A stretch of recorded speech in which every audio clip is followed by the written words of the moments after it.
성경 말씀 요한복음 8장 1절에서 11절까지의 말씀입니다. 주여 감사합니다. 요한복음 8장 1절에서 11절까지 말씀 우리 함께 봅니다. 시작. 예수는 감람산으로 가시니라. 아침에 다시 성전으로 올라오시니 백성이 다 나오는지라. 앉으사 그들을 가르치시더니 서기관들과 바리새인들이 음행 중에 잡힌 여자를 끌고 와서 가운데에 세우고 예수께 말하되 선생님이여 이 여자가 간음하다가 현장에서 잡혔나이다. 모세의 율로는 여자를 돌로 치라 명하였거니와 어떻게 말하겠나이까. 그들이 이렇게 말함은 고발할 조건을 얻고자 하여 예수를 시험함이로라. 예수께서 몸을 굽히사 손가락으로 땅에 쓰시니 그들이 묻기를 마지 아니하는지라.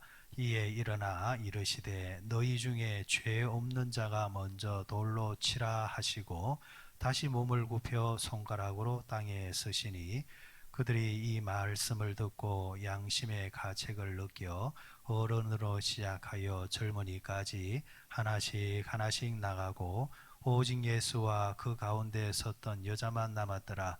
예수께서 일어나서 여자 외에 아무도 없는 것을 보시고 이르시되 여자여 너를 고발하던 그들이 어디 있느냐? 너를 정죄한 자가 없느냐? 대답하되 주여 없나이다. 예수께서 이르시되 나도 너를 정죄하지 아니하노니 가서 다시는 죄를 범하지 말라 하시니라. 아멘. 요한복음 8장 말씀을 우리가 보게 되어지면은 오늘 읽었던 이 본문의 말씀 참 많이 이제 들었던 말씀이고 이제 보았던 말씀이죠. 가늠하다 잡혀온 여인에 대해서 예수님께서 어떻게 대하셨는가라는 것. 자, 예수님께서 말씀 사역을 이제 한창 이제 하고 계실 때였습니다. 그때 이제 바리새인과 서기관 몇 사람이 한 여인을 이제 잡아다 옵니다.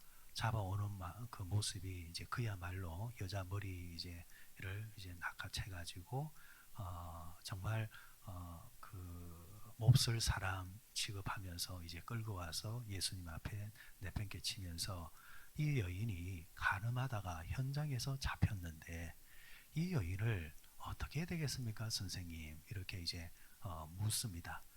자, 유대인들 유대 법에는 현장에서 이제 간음하다가 잡힌 사람이 있으면은 이제 돌로 쳐 죽이는 그런 무시무시한 이제 율법이 있단 말이죠. 아마 이제 그 율법을 이제 갖다 댄다고 한다면은 오늘날 세상에 갖다 댄다고 한다면은 과연 얼마나 돌로 쳐주게 될까 싶을 정도로 그 당시 이 율법은 정말 무시무시한 법이었습니다. 그런데 이 유대인들이 바리새인들이 예수님께 이 여인을 이제 잡아다가 이제 묻습니다. 판결을 해달라는 겁니다. 자, 그러면은 이들은 왜 예수님께 이 여인을 이제 잡아다 왔을까? 저희들 스스로 저들의 율법으로 알아서 해도 될 건데 왜 예수님께 데려왔을까? 그러니까 애시당초 이것은 이 여인을 정죄함을 위해서, 이 여인을 돌로 치기 위해서 그 목적으로 시작된 것이 아니라 예수님을 함정에 몰아넣기 위한 그런 불순한 의도가 이 이야기의 시작이라는 말씀이 되겠습니다. 자, 6절에 보시면은 그들이 이렇게 말함은 고발할 조건을 얻고자 하여 예수를 시험함이러라. 예수께서 몸을 굽히사 손가락으로 땅에 서시니, 그러니까 예수님을 시험하고자 고발할 목적으로, 그러니까 예수님을 이제 고소, 그러니까 함정의 올무에 이제 집어 넣으려는 그런 목적으로 지금 이 사건을 이제 만들어냈다라는 이제 말씀이 되겠습니다. 자, 그러면은 이것이 왜 예수님께 올무가 되고 공경에 몰아넣는 그 제목이 되느냐? 자, 예수님께서 이 일에 대해서 판단을 하실 때에 이 여인을 돌로 쳐라 이렇게 되어지면은 이건 어디에 걸리느냐니까 그 당시 로마법에 걸리게 됩니다. 지금 이스라엘은 유대법, 율법이 또 지배하고 있지만은 지금 이스라엘은 로마에 의해서 다스림을 받고 있단 말이죠. 자, 그 당시 로마가 나라를 이제 침략하고 나라를 그 지배할 때에 이 형식이 뭐냐면은 다른 것은 다 허용을 해줍니다. 그 이제 지배국, 그러니까 지배를 받는 그 나라에 대해서 그 나라 법을 다 존중해가지고, 그래, 너희들이 우리 밑에 있지만은 너희들을 존중해 준다. 그러니까 너희들이 하고 싶은 대로 해도 괜찮다. 다만 우리나라 로마에 대해서 이제 고개를 숙이고 항상 우리 말을 들으면 된다. 다만 너희들이 지금까지 살아왔던 방식으로 사는 것은 괜찮다. 그러니까 자치법을 인정을 해줬다라는 거죠. 그런데 인정을 해주면서 하나를 이제 제안을 합니다. 그게 뭐냐면은 결코 사형법에 대해서는 너희들이 함부로 할 수 없다. 사형법에 대해서는 반드시 우리에게 물어야 되고 우리의 판결을 따라야 된다라는 겁니다. 자, 그래서 여러분 보십시오. 예수님께서 십자가에 달릴 때에 유대인들이 그 판결을 어디로 가지고 갔습니까? 빌라도에게 가지고 갔잖아요. 빌라도가 누굽니까? 로마 총독이잖아요. 그러니까 이 사형에 관한 것은 아무리 그 유대인들이 쳐 죽여야 되고 때려 죽여야 되고 그런 흉악범이라 할지라도 결코 자기들 마음대로 할 수가 없었습니다. 반드시 로마 재판관에게 판결을 받아야만 했다는 거죠. 사도 바울이 여러 번 이제 공경에 처할 때가 있었습니다. 그런데 공경에 처할 때마다 그가 외쳤던 게 뭐냐면은 나는 로마 시민권을 가지고 있다. 그러니까 함부로 너희들이 나를 해할 수 없다라는 겁니다. 결국 나는 누구 앞에 가야 된다? 로마 황제 앞에 가서 나는 판결을 받아야 된다. 그러니까 지금 유대인들이 예수님에게 지금 이 여인을 데려와서 이 여인을 죽여도 되겠느냐라고 물을 때 예수님이 만일 그래 율법에 의해서 이 여인은 돌에 맞아야 된다 라고 했다고 한다면은 유대인들은 즉시 누구에게 고발하겠습니까? 로마 당국에 지금 이 사람은 로마법을 어기는 사람입니다 라고 이제 고발할 이제 목적이 이제 담겨져 있는 거죠. 반대로 이것을 알고 예수님이 알고 있으니까 그 여인을 돌로 치면 안 된다 이러면은 어떻게 되는 겁니까? 율법에 이제 어긋나는 거죠. 당신은 나비로서 사람들을 율법을 가르친다고 하면서 당신이 스스로 지키지 아니하면서 어떻게 다른 사람을 지키라 그렇게 말할 수 있느냐? 당신은 유대인의 랍비로서 가르치는 자로서 자격이 없는 사람이요. 이렇게 또 몰고 간단 말이죠. 자, 이런 이제 공경에 처했단 말이죠. 예수님이. 어제도 말씀을 드렸지만은 예수님은 지혜가 많으셨던 분입니다. 예수님의 지혜는 하나님의 지혜잖아요. 그리고 그 예수님의 지혜는 당신의 안위를 목적으로 하는 지혜가 아니라 하나님의 말씀을 수행하는 자로서 실패하지 아니하는 그런 지혜, 그런 능력의 지혜인데 오늘도 마찬가지입니다. 예수님의 지혜가 발휘가 되어집니다. 자, 예수님의 지혜는 우리가 잘 알고 있는 이야기입니다. 예수님께서 땅에다가 뭘 쓰십니다. 뭘 이렇게 쭉쭉쭉 쓰게 되어지는데 성경학자들은 도대체 예수님께서 뭘 쓰셨을까라는 이제 추측의 이야기를 많이 하지만은 그러나 거기에 예수님이 이걸 쓰셨다 저걸 쓰셨다 이거는 성경에 나와 있지 아니하니까 굳이 성경에서 말하지 않은 것까지 추격해가지고 상상하는 것은 잘못이다라는 것. 그럼 예수님께서 뭘 쓰셨을까? 저는 성경 그대로 해석을 하고 싶습니다. 예수님께서 쓰셨다 했는데 6절을 다시 한번 보시기 바랍니다. 예수께서 몸을 굽히사 손가락으로 땅에 쓰시니 이렇게 말씀을 하고 있습니다. 손가락으로 땅에 쓰셨다. 자, 이 행위가 뭘 상징하느냐? 저는 이 자체가 크나큰 의미가 있다고 봅니다. 쓰시되 뭘로 쓰셨다 했습니까? 손가락으로 쓰셨다 했습니다. 저는 이 말씀을 보는 순간 스쳐가는 말씀의 구절이 있었습니다. 출애굽기 31장에 보게 되어지면은 하나님께서 친히 모세에게 하나님의 말씀, 율법의 말씀을 내려주시는 장면이 나옵니다. 출애굽기 31장 말씀을 한번 가보도록 하십시다. 오늘 본문 말씀 딱 펼쳐 놓으시고 출애굽기 31장 말씀 한번 가보시기 바랍니다. 31장 18절 말씀 자, 같이 읽습니다. 18절 말씀 시작. 여호와께서 시내산 위에서 모세에게 이르시기를 마치신 때에 정급한 돌을 모세에게 주시니 이는 돌판이요 하나님이 친히 쓰신 것이더라. 아멘. 자, 하나님께서 친히 쓰신 돌판이 두 돌판, 정급판이 뭡니까? 십계명이죠.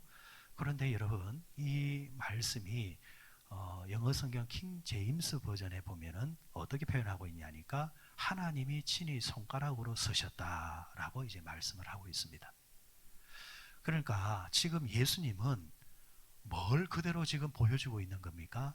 하나님이 우리에게 율법을 주실 때에 친히 손가락으로 쓰셔가지고 우리에게 주신 것처럼 지금 예수님이 땅바닥에 친히 손가락으로 뭘 쓰고 있다는 겁니다. 그러면 이거는 뭘 상징하느냐 하면은 여러분 율법이 뭘 상징하는 겁니까? 하나님의 말씀을 상징하는 거잖아요. 하나님의 말씀. 그러니까 하나님의 말이 곧 율법이요. 율법이 곧 하나님의 말씀인 겁니다.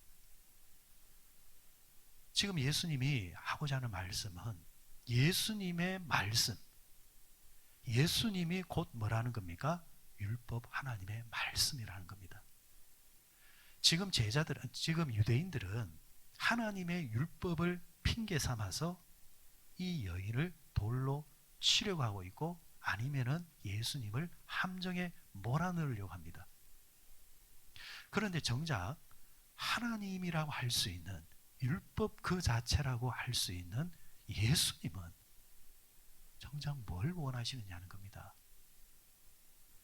지금 이 상황이 결과적으로 사람들이 부끄러워서 그 자리를 떴다 했거든요. 지금 예수님께서 뭘 쓰셨던 간에 예수님이 주신 율법과 말씀은 고발을 하려고 하고 고소를 하려고 하고 올무를 만들어서 넘어뜨리려고 하는 자들을 부끄럽게 만들었다라는 거죠. 너희들이 말하는 율법과 나의 율법은 다르다라는 겁니다. 그러면은 예수님께서 적용하고자 하는 율법은 어떤 율법일까? 예수님께서 땅에 친히 쓰신 그 내용은 뭘 의도를 하고 있을까? 뭘 쓰시냐가 중요한 것이 아니라 결과적으로 이 쓰신 내용을 통해서 사람들이 양심의 가책을 받아서 그 자리를 떴단 말이죠. 그러면 예수님은 뭘 쓰셨을까? 그 전체적인 의미를 보았을 때에 오늘 이 말씀에 해답이 나오는 겁니다. 갈라디아서 6장을 한번 가보시기 바랍니다. 갈라디아서 6장에 보면은 신약이 우리에게 말씀하시는 전체적인 이제 율법의 정신을 이렇게 이야기를 하고 있습니다. 한번 보시기 바랍니다. 갈라디아서 6장 1절 말씀. 자, 신약 309페이지입니다. 1절 말씀 시작. 형제들아, 사람이 만일 무슨 범죄한 일이 드러나거든 신령한 너희는 온유한 심령으로 그러한 자를 바로잡고 너 자신을 살펴보아 너도 시험을 받을까 두려워하라. 아멘. 자, 예수님이 이제 의도하시는, 예수님이 몰고 가시는 율법은 바로 이 말씀입니다. 갈라디아서 6장 1절과 같은 겁니다. 자, 그러면은 이 말씀은 뭘 이야기합니까? 율법은 뭐냐? 상대를 바로 잡아주는데 목적을 가지고 있습니다. 사람을 바로 잡아주는데. 지금 유대인들은, 바리새인은 범죄한 여인을 바로 잡기 위해서 예수님께 데려온 게 아니죠. 유대인들이 이 여인을 데려온 목적은 뭡니까? 이 사건을 통해서, 이 일을 통해서, 이 여인을 통해서 사람을 넘어뜨리기 위함이죠. 사람을 죽이기 위함이죠. 여러분, 지금 세상을 한번 보십시오. 세상에 이제 고발, 고소, 막 이야기하는 거 다 들어보면 결국은 뭐냐? 사람 죽이려고 하는 겁니다. 사람 죽이려고 하고, 사람 넘어뜨리려고 하고. 그 목적으로 말을 하고 말을 만들어내고 일들을 만들어낸다라는 거죠. 그게 세상입니다. 여기서 여러분 바로 잡아주다, 바로 잡다라는 말 나왔는데 이 바로잡다라는 말은 그 뜻이 뭐냐니까 회복입니다. 회복. 바로잡아주면은 상대가 어떻게 된다? 회복된다라는 거. 결국은 회복을 목적으로 그 사람을 바로잡아주는 겁니다. 근데 여기서 다시 한번 보시면은 전제가 뭐냐면은 사람이 뭐한 일, 무슨 범죄한 일이 뭐하거든? 드러나거든. 명백하게 그 사람이 잘못했다. 증거가 확실히 드러나거든. 그 사람을 회복시킬 목적으로 바로 잡아주라는 겁니다. 근데 여러분, 교회 안에도 한번 보십시오. 얼마나 무성한 말들, 확실히 밝혀지지 아니하는 말들, 그런 말들로 통해서 얼마나 많은 사람들이 상처를 받고 상처를 주고 있습니까? 소문에 듣자 하니까 누가 그러던데, 이런 식으로 말을 갖다 붙이기 시작하면은 사람 하나 바보 만들고 사람 하나 죽이는 것은 정말 순식간입니다. 어쩔 때는 그런 소문들을 이래저래 들어보면은 기가 차지 않은 소문도 많아요. 목사인지라 목회를 하다 보면 얼마나 많은 이야기들이 제 귀에 들리겠습니까? 들리겠습니까? 이쪽에도 들리고 저쪽에도 들려요. 그때마다 목사가 그대로 반응하면 교회는 쑥대밭이 됩니다. 사람 하나 바보 만들고 우리 속된 말로 사람 하나 병신 만드는 건요, 금방입니다. 그런 말을 들릴 때 목사는 입을 그냥 다물어 버리는 겁니다. 그런데 만일에 정말 이것이 문제가 있다고 한다면은 저는 그 말한 사람, 그 말한 자의 배우를 한번 추적해 봅니다. 그런데 여러분, 재미난 것은요, 항상 말을 만들어내는 사람, 그 사람이 항상 그래요. 항상 그래. 보통의 사람들은 그러지 않아. 그 배우를 찾아보면 항상 그 사람이 그 사람이야. 그런데 문제는 뭐냐면은 그 사람의 그 말을 또 실어 나르는 사람이 또 있어. 그 실어 나르는 사람들을 또 이야기를 사람들은 들으면서 또 다른 사람들을 쉽게 말을 해요. 그러면 왜 사람들은 쉽게 그 말을 할까? 말을 만들어내지는 않았지만 누가 그러는데요 라는 말을 왜 쉽게 말을 할까? 자기 일이 아니기 때문에. 자기 일이 아니기 때문에 남의 말하기는 너무 쉽다라는 거죠. 그런데 여러분, 반대로 그게 내 이야기라고 한다면 과연 그렇게 쉽게 할 수 있을까요? 그래서 항상 소문은 이게 내 이야기라고 한다, 내 이야기면 어떻게 할까라는 마음으로 항상 생각하면서 말을 하셔야 됩니다. 사람은 결코 내 이야기면은 절대 함부로 말하지를 않습니다. 완벽하게 확인되지 아니하는 이상.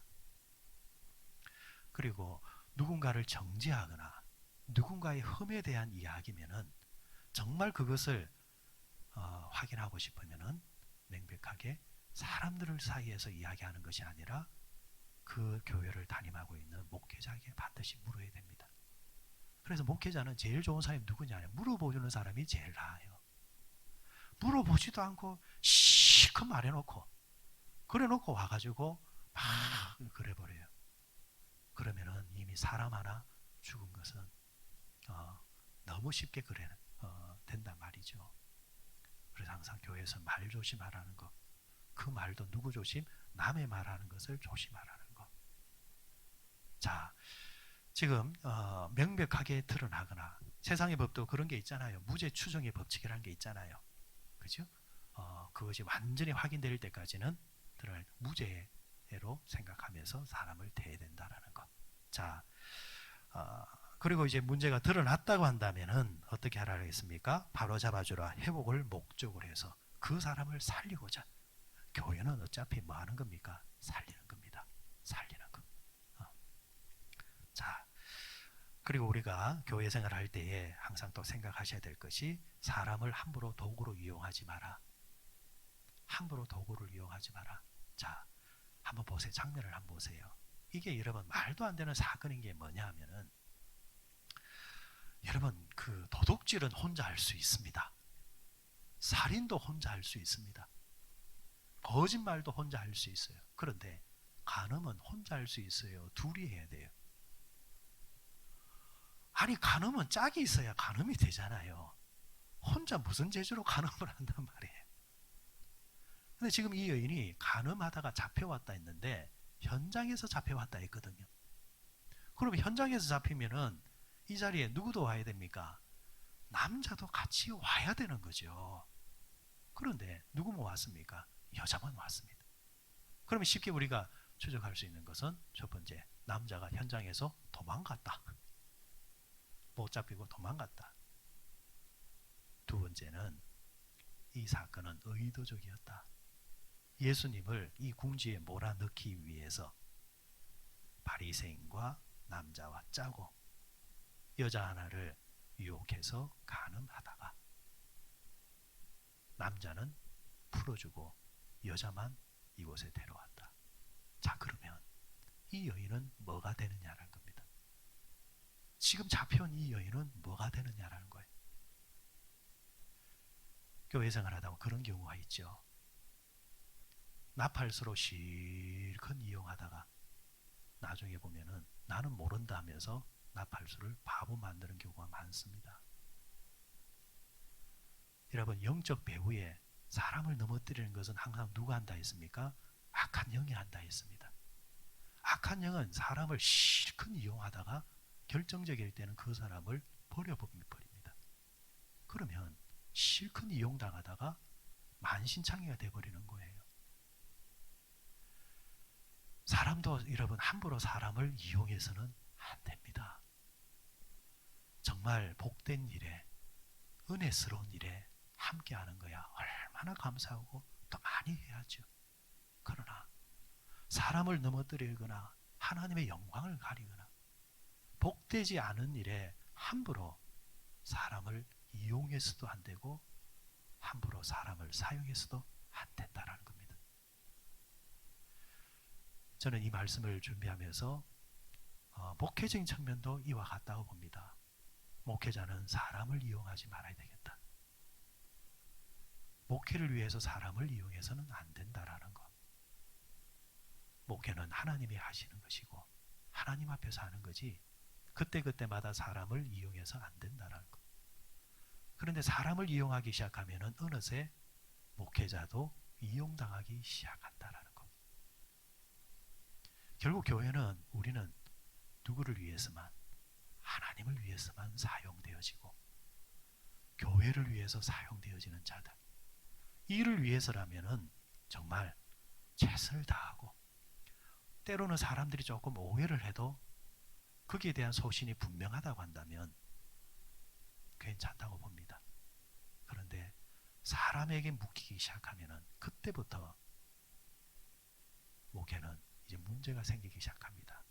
그 순간은 괜찮죠. 사용하기 좋으니까. 그러나 뒤에 가보면은 내가 사용했던 그 사용에 거꾸로 사용되어지는 경우들이 너무너무 많습니다. 그래서 옛날 선배 목사님들이 항상 후배 목사들에게 교훈을 줬던 교훈 중에 하나가 목회지에 가면은 당신 가방 들어주는 사람을 항상 조심해라. 항상 조심해라. 그런 말이 왜 나오는 걸까요?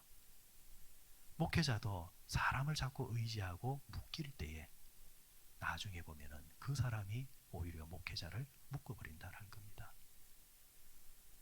하나님 앞에서 목회자는 늘 자유로워야 됩니다. 그래야 말씀도 자유롭게 전할 수 있습니다. 그런데 사람에게 묶이는 순간 하나님을 의식하는 것이 아니라 사람을 의식하면서 이 말씀을 전하려면 저 사람이 걸리고 이 말씀을 전하려면 저 사람이 또 걸리고 이러다 보면은 하나님의 말씀은 전혀 힘이 없어지는 겁니다. 그러나 사람과의 관계 속에서는 조건 없이 사랑하고 서로 배려하고 하되 하나님 말씀 앞에 섰을 때는 가감없이 전할 수 있는 힘은 바로 여기서 나온다는 거죠. 성도들과 성도 사이에서도 절대로 함부로 사람을 이용하거나 사용하지 마십시오. 다 은혜 받고 우리가 살고자 교회 왔잖아요. 그러면 함부로 어떤 내 유익이나 목적을 이루기 위해서 어떤 사람을 이용하거나 사용도 하지 마시고 앞서 말씀드렸던 것처럼 명백하게 알려지지 아니하는 공식적으로 드러나지 아니하는 문제에 대해서는 함부로 사람에 대해서 말하지도 마시고 소문을 내지도 마시고 거기에 이용도 당하지 마시고. 결국 오늘 말씀의 결론은 그겁니다. 예수님이 사람들이 다 사라진 뒤에 여인에게 여인아 다시는 그러지 마라. 예수님께서 죄를 인정한 건 아니잖아요. 그러나 예수님은 죄는 문제가 되지만은 죄 지은 자는 회복시켜야 되기 때문에 살려야 된다는 목적. 교회는 뭐 하는 곳입니까? 죄인들이 모인 곳이잖아요. 죄인들이 모인 곳이 교회입니다. 그러다 보니까 교회가 문제도 있고 탈도 있습니다. 하지만 그 죄인들이 모여가지고 하나님을 통해서 말씀을 통해서 살아나고 회복되어지고 세워지는 것. 그게 교회의 진정한 힘이라는 거죠. 그런 목적으로 세워진 교회에서 앞으로 우리가 신앙생활 할 때에 오늘 예수님처럼 혹시나 누군가를 또 정죄하고 있으면은 옆에 맞장구를 치는 것이 아니라 오늘 예수님이 땅에 글을 쓰신 것처럼 여러분들도 이와 같은 정신을 가지고 사람을 함부로 정죄하는 것이 아니라 오히려 그 사람을 회복시켜주고 바로 잡아주기 위해서 넘어뜨리는 자가 아니라 세워주는 자로 간다고 한다면 오히려 정죄하는 자가 부끄러워지게 되어지죠. 고발하는 자가 부끄러워지게 되어지죠. 그런 이제 문화가, 그런 분위기가 많은 교회는 하나님이 기뻐하시는 교회가 되어지고 은혜가 넘치는 교회가 됩니다. 오늘 새벽에 함께하는 여러분들이 그와 같은 분들이 다 되시기를 주의 이름으로 축원드립니다.